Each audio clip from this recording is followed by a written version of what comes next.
Pues como el pastor ha mencionado, vamos a continuar tratando el tema del canon de las Escrituras. Nosotros, pues por la providencia de Dios, somos cristianos del siglo XXI. No somos cristianos del primer siglo, ni del segundo siglo, ni del tercer siglo.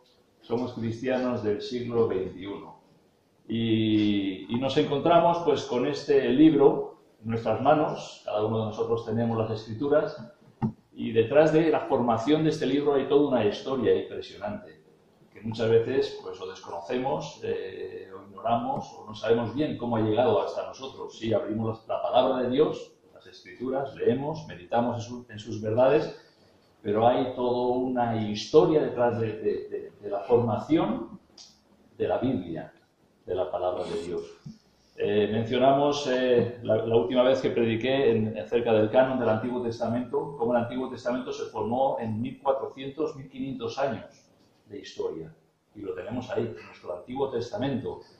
La Biblia de los hebreos, que ellos llaman el Tanaj, ¿verdad? La Torá, los profetas y los escritos. Esa es la Biblia que usan pues los judíos y que ha llegado a nosotros, bien, como el pueblo de Dios. Y después tenemos pues, el Nuevo Testamento. El Nuevo Testamento tiene una historia mucho más corta. Se escribió en 50 años aproximadamente. 50 años, la segunda mitad del primer siglo. Y es un poquito pues, lo que me gustaría ver en esta mañana, hasta donde lleguemos, porque sé que tenemos reunión de iglesia y tampoco quiero extenderme demasiado, ¿no? Mencioné la última vez que el canon, lo que es el canon, es una palabra extraña quizás para algunos de vosotros, significa regla o vara de medir. Y en cuanto a los libros de las Escrituras, es el conjunto de libros reconocidos y aceptados como inspirados por Dios. El conjunto de libros reconocidos y aceptados como inspirados por Dios. Como vimos, la Biblia no es un libro, son 66 libros. Jerónimo dijo que era la biblioteca divina, ¿verdad? La biblioteca divina, 66 libros inspirados por Dios. Ese conjunto de libros armonizan perfectamente porque su autor es uno, y es el Dios eterno. Él es el que ha inspirado a los santos escritores, a los profetas del Antiguo Testamento, a los apóstoles del Nuevo Testamento y a los santos escritores para escribir cada una de esas palabras que el Señor ha querido revelar. La revelación de Dios es una palabra para el hombre, por lo tanto está escrito en un idioma que podamos entender, ¿verdad? En palabras de hombre, originalmente en hebreo, en griego, en arameo, y después el Señor ha bendecido a su pueblo con las traducciones de las Escrituras. Hoy podemos tener Biblias en español, en cualquier idioma o en muchísimos idiomas en el mundo, pues tiene la palabra de Dios de una forma que se puede entender. Incluso hablé con el hermano Catalín, me dijo que la Biblia en rumano se tradujo en 1921, recuerdo la fecha. Es interesante, ven tan tarde, ¿verdad? Nuestras Biblias vienen del año 1500 y pico, la Biblia de la versión inglesa también del 1600 y pico. Pues la Biblia en rumano se tradujo en el 1921, tampoco. Por supuesto estaba la Biblia en latín y la usaba pues, la Iglesia ortodoxa y solamente para ellos. Mientras que la Iglesia católica, ortodoxa, disponía de la Biblia en latín, pues podía manejar con completa libertad al pueblo, ¿verdad? Manteniéndolo en ignorancia. Pero en el momento que la palabra de Dios es traducida y todo el mundo puede leer y considerar cuáles son las palabras de Dios, ya es distinto, ¿verdad? Entonces eso, damos gracias a Dios que fue la luz que salió de una forma extraordinaria, sobre todo en los tiempos de la Reforma, cuando hubo esa explosión de traductores, cuando empezó la imprenta, se empezó a imprimir, a publicar, a traducir, y no ha cesado. Llevamos muchos años ya y no ha cesado, y todavía hay pues, dialectos que necesitan traducirse las Escrituras a esos dialectos, y hay hermanos que continúan trabajando en ello. En esta semana escuché de un ministerio cristiano que se dedica a coger la Biblia, lo que es el Antiguo Testamento hebreo, lo que es el Tanaj, ¿no? La ley, los profetas y los escritos, y usan el texto masorético hebreo y al lado ponen la traducción en castellano. castellano usan la versión antigua, la 1909, la que ha leído Verónica. Y es interesante porque este ministerio cristiano pues reparten las Biblias ¿a quiénes? Pues buscan a los judíos. Buscan a los judíos para obsequiarles, darles un regalo de las Escrituras, ¿verdad? Nosotros hemos recibido la palabra de Dios a través del pueblo de Israel y es interesante que ahora pues tienes a la Iglesia llevando a los judíos la palabra de Dios. En el libro de Romanos nos dice ese versículo tan importante, ¿no? Que a los judíos les ha sido confiada la palabra de Dios. Y nosotros tenemos el Antiguo Testamento, pues, que fue dirigido principalmente y trata principalmente con el pueblo de Israel, pues lo hemos recibido a través de ellos, ¿verdad? La bendición de la palabra de Dios ha venido a través de los judíos, tanto por la palabra, por las Escrituras, como a través del Señor Jesucristo, que también vino. La salvación, dijo Jesús a la mujer samaritana, la salvación viene de los judíos. Y eso es la bendición de Dios al mundo entero, a través de la nación de Israel. Ahora, como digo, las Escrituras son 66 libros y armonizan perfectamente, porque el autor es uno, que es el Dios eterno, quien ha querido revelarse de esta forma a nosotros. Él fue quien inspiró a los apóstoles, sagrados escritores, por medio del Espíritu Santo, para que escribieran cada una de estas palabras. Y es por medio de las Escrituras que podemos conocer el plan de Dios para la redención del ser humano, que es lo que escribió el apóstol Juan. Estas cosas se han escrito para que creáis que Jesús es el Cristo y para que creyendo tengáis vida en su nombre. Y eso lo encontramos a través de la palabra de Dios. Y no solamente vemos el plan de Dios para la redención del ser humano, sino también podemos conocer el carácter de Dios y verlo como el Ser Supremo, que hace según los designios de su santa voluntad. Él es el Dios eterno, todopoderoso, soberano, que se nos revela por medio de las páginas de su santa palabra y quien es digno de nuestra adoración y alabanza. El canon del Antiguo Testamento, ya he mencionado, se formó en 1400-1500 años, desde Moisés, que escribiera el Pentateuco, hasta Malaquías, el último de los profetas menores. Por cierto, el pastor creo que hoy predica acerca de Ageo, que era Ageo, Zacarías y Malaquías, estos tres últimos profetas del Antiguo Testamento. Después que se concluyó el Antiguo Testamento, pues hubieron 400 años, llamados los 400 años de silencio. No había profeta en Israel, no había nueva revelación. 400 años de silencio. Hasta que después llegaron los días de Juan el Bautista, quien preparó el camino del Señor. Y después leemos en el libro de Hebreos, Dios nos ha hablado por el Hijo. Y ahí entramos en el Nuevo Testamento. En estos postreros días, Dios nos ha hablado por el Hijo. El Nuevo Testamento es el Hijo quien habla. Su vida, su obra, su trato con la Iglesia e incluso en el libro de Apocalipsis su revelación. Dios nos ha hablado por el Hijo del Nuevo Testamento.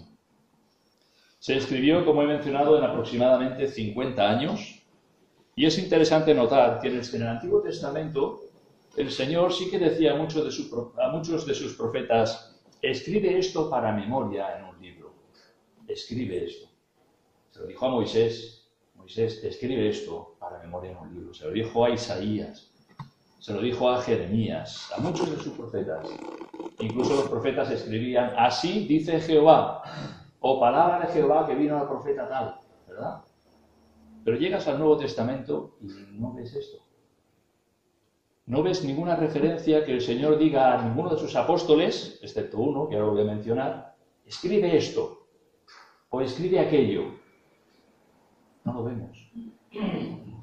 La excepción la encontramos en el libro de Apocalipsis, que sí que el Señor le dijo al apóstol Juan: escribe, Juan, escribe.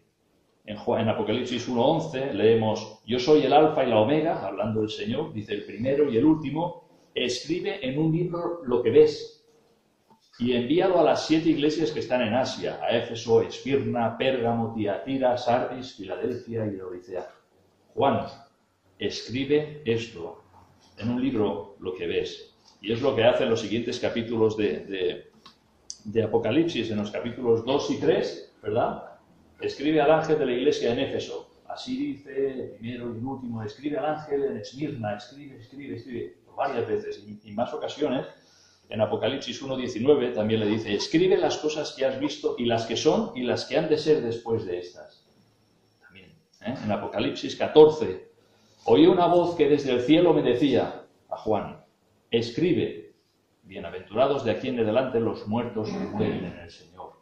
También en el capítulo 19, el ángel me dijo, escribe, bienaventurados los que son llamados a las cenas de las bodas del Cordero.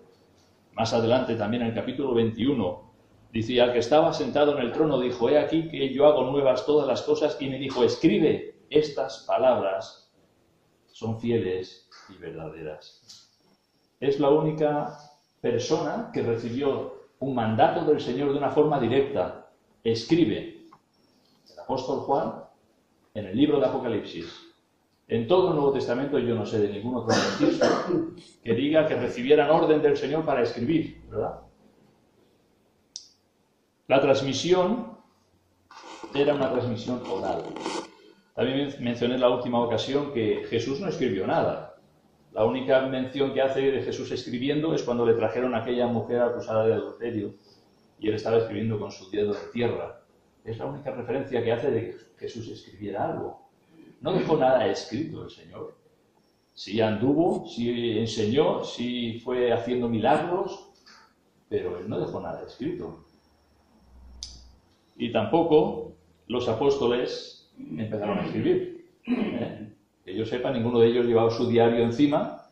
El día tal de tal, pues Jesús sanó a un ciego en la ciudad de tal, ¿sabes? Y después fuimos a tal sitio y alimentó a una multitud. Y no vemos un registro en ese momento de los hechos de Jesús, ni de las enseñanzas de Jesús. Era todo oral. Jesús hablaba. Dice, es necesario que vayamos a otras aldeas para que les predique el Evangelio. Y enseñaba, ¿verdad?, a las multitudes y a su grupo reducido de discípulos, a los apóstoles. Cuando Jesús murió y resucitó, ¿qué hicieron los apóstoles? Exactamente lo mismo que Jesús. Predicar el Evangelio de una forma oral, hablada. Iban hablando de Jesús. ¿Quién es Jesús? ¿Verdad? Demostrando por las Escrituras, por el Antiguo Testamento, que Jesús era el Cristo. Pero no vemos que se pusieran enseguida a escribir lo que nosotros conocemos y tenemos hoy como el Nuevo Testamento. Pasaron aproximadamente unos 15 o 20 años hasta que después de la muerte y resurrección de Jesús, hasta que se pusieron a escribir el Nuevo Testamento. Los apóstoles vivieron muy cerca de Jesús, como digo, escuchando sus enseñanzas y viendo sus obras, y esto seguramente impactó profundamente sus vidas, y esto es lo que ellos iban enseñando. ¿Quién es Jesús? ¿Qué es lo que hizo Jesús? ¿Y qué es lo que Jesús decía? Y que verdaderamente Jesús era el Mesías, el Hijo de Dios. Me gustaría ver dos testimonios de dos apóstoles. Uno es de Pedro, en segunda de Pedro. Vamos a leer 3 versículos aquí. Segunda de Pedro, capítulo 1.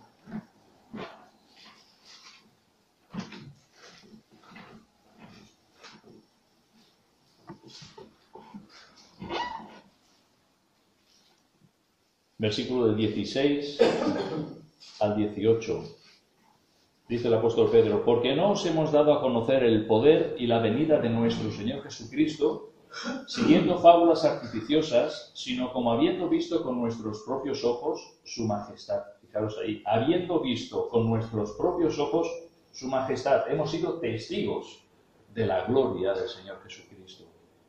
Dice, pues cuando Él recibió de Dios Padre honra y gloria, le fue enviada desde la magnífica gloria una voz que decía, este es mi Hijo amado en el cual tengo complacencia. Y nosotros oímos esta voz enviada del cielo cuando estábamos con Él en el Monte Santo. Esto escribe el apóstol Pedro. Nosotros lo hemos visto, hemos estado ahí, hemos sido testigos directos, ¿verdad? En este caso concreto de cuando Jesús fue transfigurado delante de ellos, ¿verdad? En el monte que estaban Pedro, Jacobo y Juan. Y también en Primera de Juan, capítulo 1, vemos el testimonio, Primera de Juan, capítulo 1, el testimonio del apóstol Juan. Versículos del 1 al 3.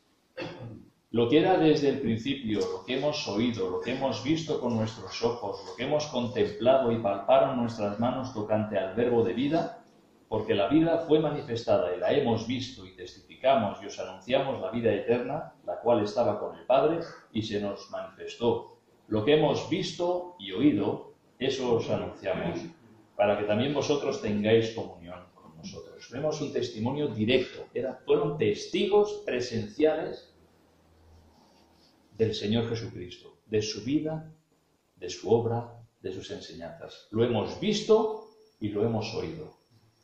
Y tenemos aquí dos testimonios de los apóstoles. Ahora, ¿cuándo y por qué surgió la necesidad de dejar por escrito el Evangelio? ¿Por qué? Si no recibieron el mandamiento del Señor, Pedro escribe esto para memoria de la Iglesia en el futuro, ¿verdad? O a otro de los apóstoles, no. Solamente al apóstol Juan, y eso fue posiblemente alrededor del año 95 después de Cristo. Ya poca vida le quedaba al apóstol Juan, ¿verdad? El Señor se le dice, escribe, y nos dio el libro de Apocalipsis. Pero ¿por qué tuvieron la necesidad de dejar por escrito el Evangelio? Yo creo que hay tres causas principales por las que dejaron por escrito. Por supuesto estaba la voluntad de Dios, ¿verdad? Y su dirección. Y hubo ese momento en la historia que el Señor dirigió a los apóstoles a escribir bajo la inspiración y guía del Espíritu Santo las enseñanzas que predicaban. No solamente enseñar, sino dejarlo escrito. Dejarlo escrito. En el siglo XXI en el que estamos no te puedes creer a nadie si no te lo da por escrito, ¿verdad? Haces un contrato por escrito. No sirve aquello como se hacía antes. Te das la mano, vale, quedamos así, de acuerdo. No, por escrito. Y todo tiene que ir firmado, rubricado, sellado, con fecha, con todos tus datos, y, ¿verdad? Que quede bien claro, que quede así. Bueno, el Señor les dijo a los discípulos en Juan 14, dice, el Espíritu Santo, a quien el Padre enviará en mi nombre, Él os enseñará todas las cosas y os recordará todo lo que yo os he dicho. Es interesante esto. No tenían su diario de Jesús hizo tal cosa tal día. Pero Jesús les dijo, el Espíritu Santo os enseñará las cosas y os recordará. ¿A quiénes? A vosotros. A vosotros que os he escogido, a vosotros que habéis estado conmigo durante todo el ministerio en la tierra. Os recordará todo lo que yo os he dicho. Vemos la obra del Espíritu Santo, trayendo a la memoria, ¿verdad?, los dichos del Señor y los hechos del Señor. Esto es una profecía y a la vez una promesa que Jesús hizo a sus discípulos en cuanto al ministerio que Jesús iba a llevar a cabo por medio de ellos.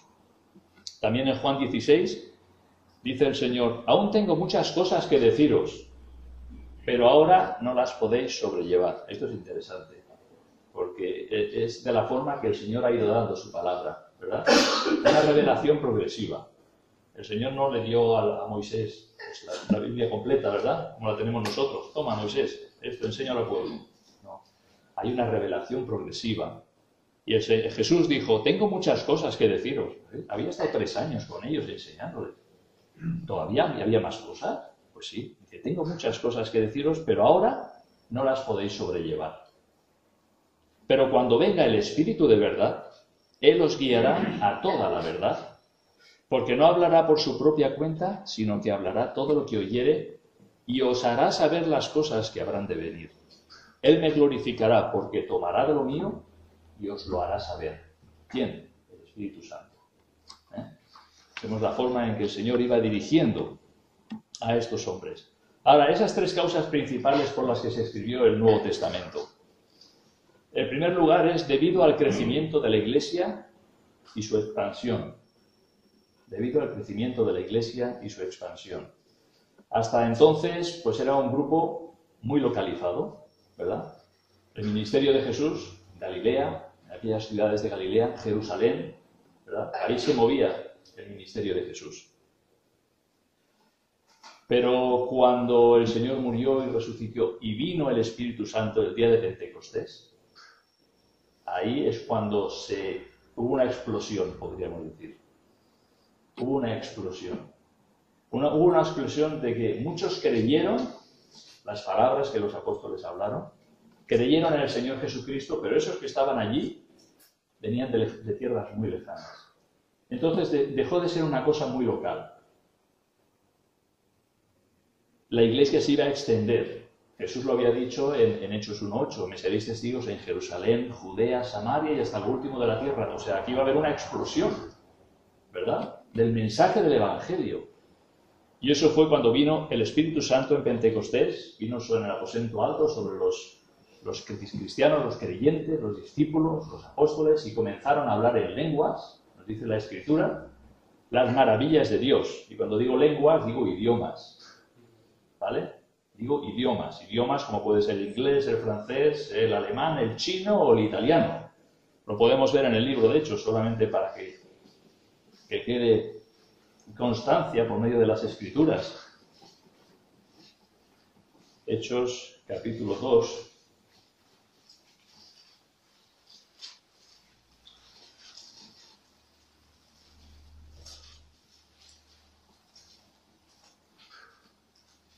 Versículo 9 o versículo 8 dice: ¿Cómo pues les oímos nosotros hablar cada uno en nuestra lengua en la que hemos nacido? Y fijaros, partos, medas, elamitas, los que habitamos en Mesopotamia, en Judea, en Capadocia, en el Ponto, en Asia, en Frigia, en Panfilia, en Egipto y en las regiones de África, más allá de Cirene, y romanos aquí residentes, tanto judíos como prosélitos, cretenses y árabes, les oímos hablar en nuestras lenguas las maravillas de Dios. Idiomas que tienen su nombre, su fonética, entendían lo que estaban hablando, las maravillas de Dios. Y ese día es cuando hubo esa explosión, por decirlo de alguna manera, donde esos creyentes, esos judíos que habían ido a Jerusalén a celebrar la fiesta de Pentecostés, creyeron en el Señor Jesucristo, pero regresaron a sus casas. Y unos venían de 100 kilómetros de distancia y otros de 500 y otros quizás de 1000, ¿verdad? Y se fueron a sus diferentes lugares llevando el Evangelio en sus corazones, habiendo creído en el Señor Jesucristo. ¿Y después qué hacían? Pues allí donde estaban predicaban el Evangelio, la salvación por la obra redentora del Señor Jesucristo. Entonces, ¿qué pasa? La iglesia dejó de estar en un lugar muy concreto, ¿verdad? Se expandió por muchas partes. Debido al crecimiento de la iglesia y su expansión, era necesario que hubiese claridad en cuanto a lo que era la verdad que los apóstoles anunciaban. Era necesario. No pueden los que están a 100 kilómetros predicar otra cosa de los que están a 500 kilómetros, de los que están en Jerusalén. El Evangelio es uno. Y Pablo dijo, si alguno os predicare otro Evangelio diferente del que os hemos anunciado, sea anatema.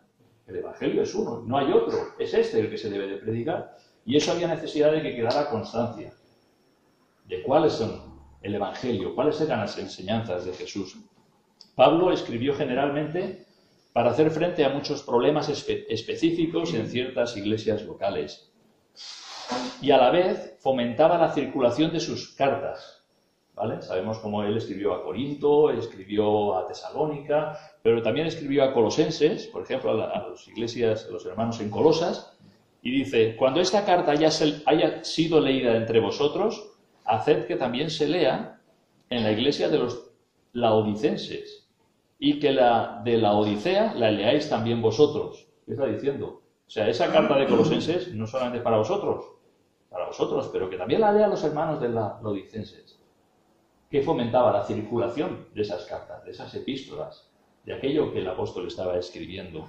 Y es muy probable que las iglesias, cuando llegaran una carta apostólica, antes de pasarla a otra congregación, pues hicieran una copia. Nosotros haríamos una fotocopia. Lo tenemos más fácil, ¿verdad? Mira, he recibido esto del apóstol Pablo. Voy a hacer una fotocopia y después se la enviamos a los otros hermanos de otro lugar. Pues en aquel tiempo no tenían la fotocopia, pues seguramente lo copiaban y lo guardaban como tesoros, ¿verdad? Y así las cartas empezaban a circular entre unas iglesias y otras iglesias. La doctrina apostólica iba circulando y eso mantenía, ¿qué? Una doctrina, una enseñanza, una unidad en el pueblo de Dios, para que no hubiera cada uno diciendo unas cosas distintas, ¿verdad? Debido, como digo, a la extensión de la iglesia. Las cartas de Pablo posiblemente fueron las primeras que se copiaron y esas copias, esa colección fue creciendo. Incluso el apóstol Pedro menciona las cartas del apóstol Pablo.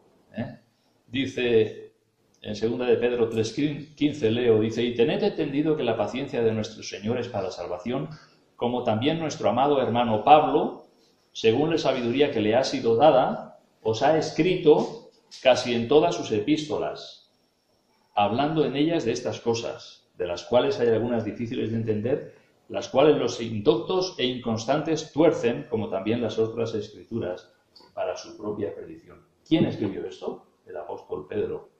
Pedro había leído las cartas del apóstol Pablo. Dice, entre las cuales hay cosas difíciles de entender. Lo dice el apóstol Pedro, del apóstol Pablo. Había circulación de las epístolas apostólicas entre las iglesias. Y Pedro había leído también los escritos de Pablo. Y además los cataloga igual que las otras escrituras. La Biblia hebrea, el Tanaj, ¿verdad? Pero esto sería una causa por las cuales fue necesario escribir. La segunda causa es debido a las falsas doctrinas que se introducían en la iglesia y perturbaban la fe de los discípulos. Las falsas doctrinas. Ahí está, ¿verdad? Ahí está. El apóstol Pablo escribió a los Gálatas. ¿Por qué?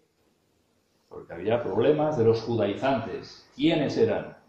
Judíos que decían haberse convertido y que querían que los gentiles que se convirtieran pues guardaran la ley y fueran circuncidados para ser salvos. Y Pablo tiene que escribir en la epístola a los Gálatas y dice, estoy maravillado de que ya tan pronto os hayáis alejado del que os llamó por la gracia de Cristo para seguir un evangelio diferente. Lo que he mencionado antes, para seguir un evangelio diferente. Este no es el evangelio del Señor.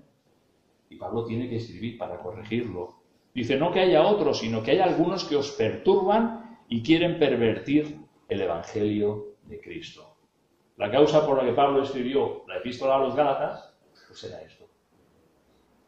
Por escrito, para luchar en contra de la herejía y de la falsa doctrina.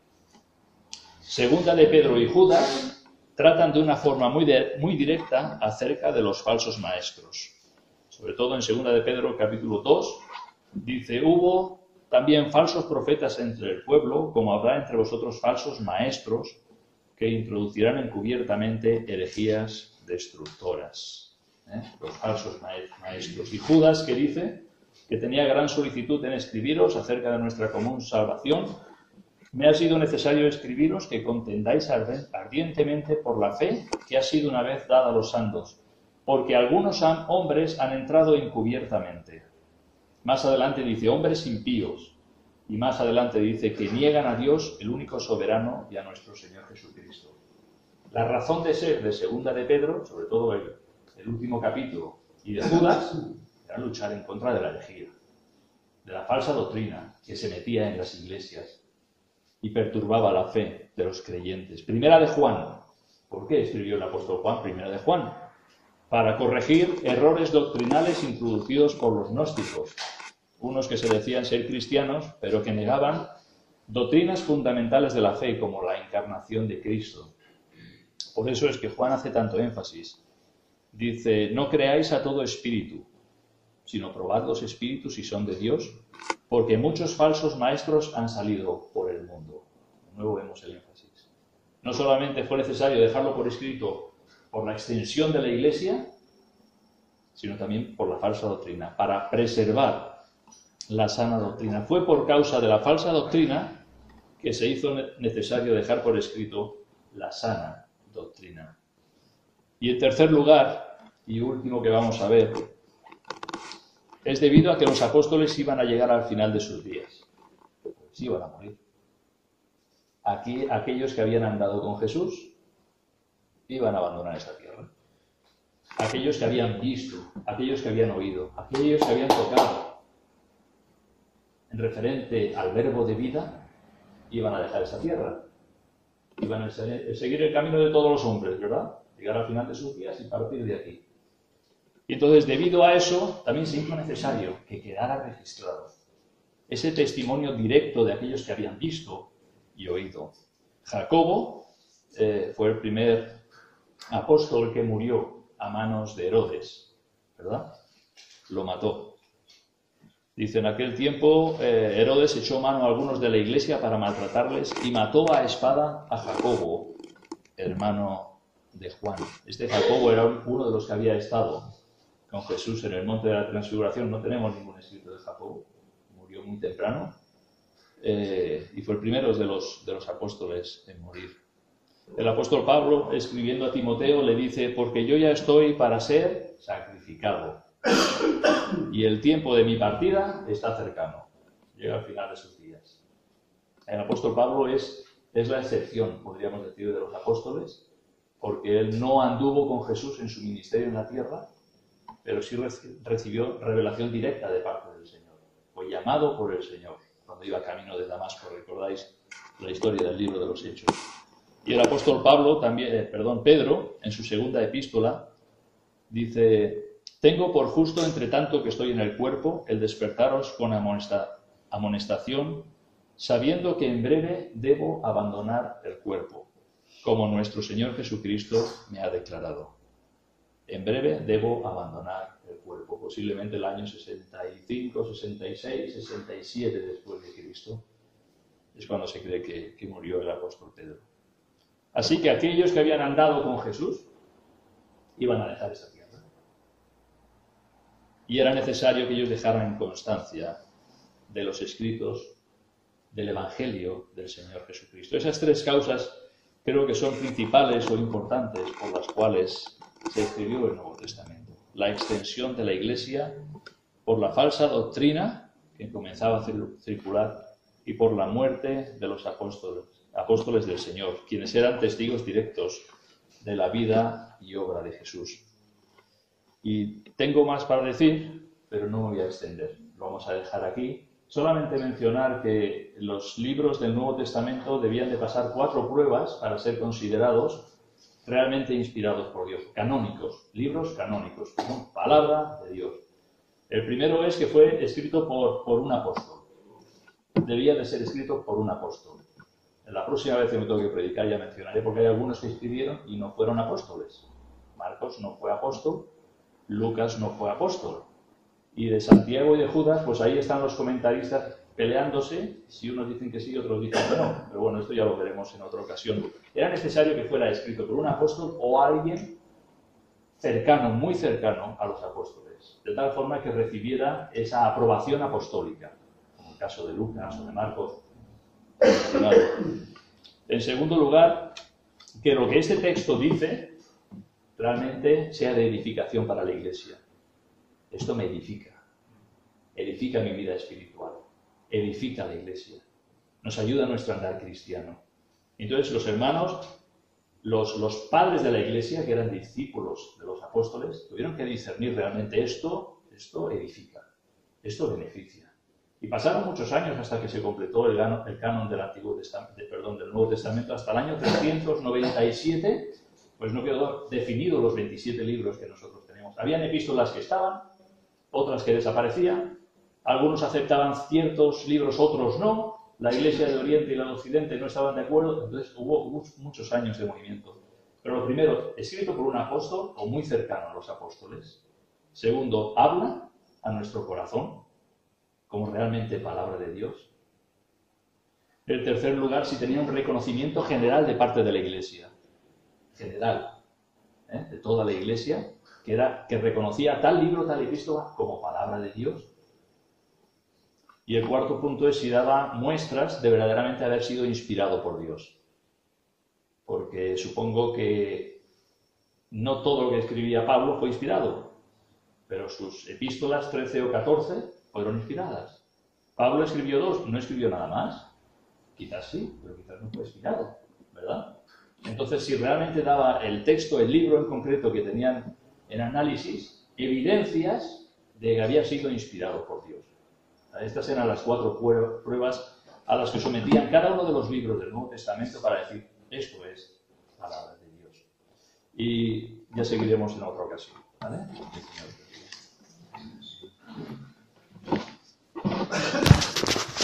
bendiga.